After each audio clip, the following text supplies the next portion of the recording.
You ever notice how your body reacts before your brain does? Your phone lights up. A message comes in. Hey, something came up. Can we cancel today? And before you even read the rest, your chest loosens. Your shoulders drop. Your soul quietly whispers, "Thank God." But out loud, you type, "Oh no, that's totally fine. Hope everything's okay." Meanwhile, internally, you're already in pajamas, mentally back in bed, emotionally ordering comfort food. And that's the weird part, right? Because 5 minutes ago, you agreed to the plan. You even said, "Yeah, sounds good." You imagined yourself there, smiling, participating, being a functioning human. So why does cancellation feel like freedom? Why do some people feel disappointed when plans fall apart and others feel secretly rescued? Maybe it's you. Maybe it's someone you know. Maybe you're that person who loves people but also loves when people don't show up. And here's the thing. That relief isn't laziness. It's not antisocial. It's not something wrong with you. There's actually a quiet psychology behind why canceled plans can feel better than the plans themselves. So, let's talk about the minds of people who secretly celebrate when plans disappear, not out loud, but emotionally. And the first kind of person is the one whose social energy gets spent before the event even starts. You say yes to something, dinner, a meetup, a birthday, a casual hangout. At first, it sounds fine, maybe even exciting. But then the clock starts ticking. Hours before the plan, your mind begins rehearsing what you'll wear, what you'll say, who might be there, how long you're supposed to stay, how to leave without being awkward. By the time it's almost time to go, you already feel tired. Not physically, mentally. It's like your brain ran the whole event in simulation mode. You're sitting on your bed, staring at the wall, thinking, "Why am I already exhausted and I haven't even left?" Then the cancellation message arrives, and suddenly, all that mental labor disappears. No outfit decisions, no performance mode, no social navigation. Your brain gets its energy back instantly. Psychologically, this happens because some people experience social interaction as cognitive work, not relaxation. They're not scared of people, they're not shy, they're just constantly processing, reading faces, managing tone, adjusting themselves. So when a plan cancels, what you're really feeling relieved from is the effort of being on. If that sounded familiar, you might recognize yourself already. But then there's another type. This one is sneaky. These are the people who like the idea of plans more than the reality. When someone invites you somewhere, your imagination takes over. You picture laughing, connection, good vibes, meaningful moments. Your brain edits out the awkward pauses, the boring parts, the travel, the noise, the small talk, the waiting. In your head, the plan is cinematic. Then, real life starts approaching. You realize you have to get ready, move your body, leave your comfort zone, enter unpredictability. Suddenly, the fantasy version and the real version don't match, and your mind goes, "Oh." So when the plan cancels, your brain keeps the fantasy without paying the cost. You still get the emotional satisfaction of having been invited, of belonging, of almost doing something interesting, without actually doing it. Psychologically, this happens because the brain releases dopamine during anticipation, not completion. The promise of something feels good, but execution requires effort, tolerance for discomfort, and real-time emotional risk.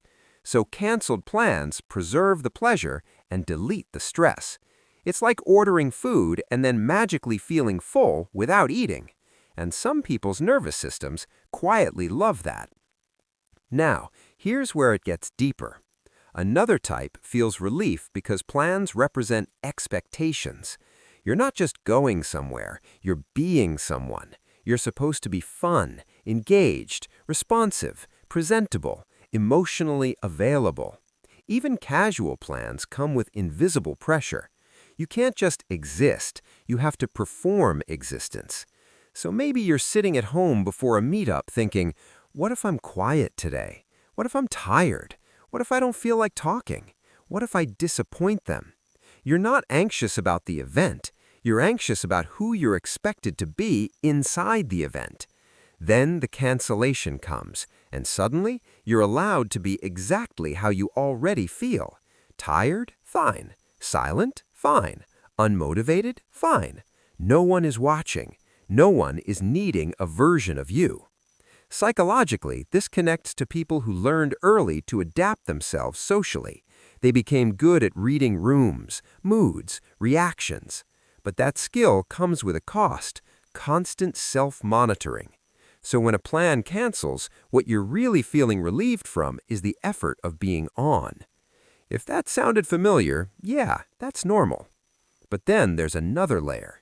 Another type feels relief because plans represent another thing. Another type feels relief because plans threaten their sense of control. When you're alone, you control your time, your pace, your attention, your exits.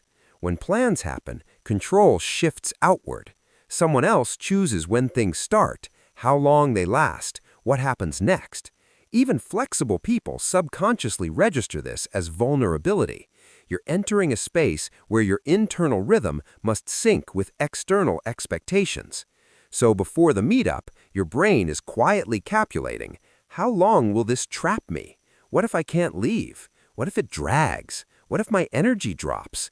Then the cancellation arrives, and suddenly, time belongs to you again. Your autonomy snaps back. Psychologically, this often shows up in people who value independence, internal pacing, or emotional safety. They don't hate connection. They hate being locked into emotional schedules they didn't design. So canceled plans feel like regaining ownership of your day. Not rejection, not avoidance, ownership. And finally, there's one more type. This one is subtle. Some people feel relieved because plans confront their inner world. When you're alone, your mind stays in familiar territory, your thoughts, your routines, your comfort loops. Plans interrupt that. They introduce unpredictability, comparison, social mirrors, energy shifts. You might suddenly notice your mood more, your insecurities, your identity in relation to others. For some people, that's exciting. For others, it's quietly destabilizing. So when a plan cancels, your mind stays in safe internal waters. Nothing new pokes the system. Psychologically, this relates to emotional regulation. Some nervous systems prefer stability over stimulation, even positive stimulation.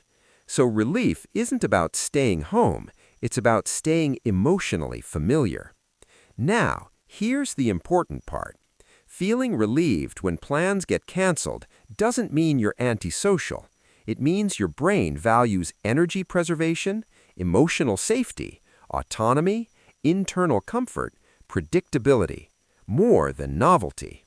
And that's not a flaw, it's a temperament. But it becomes interesting when you ask yourself one question. Do I feel relieved because the plan was wrong for me, or because comfort always feels safer than growth? Sometimes cancellation protects you. Other times it slowly shrinks your world without you noticing. So the psychology isn't about judging yourself, it's about awareness. Next time a plan cancels and you feel that quiet happiness, pause for a second. Ask yourself, what exactly am I relieved from? Effort? Performance? Expectations? Loss of control?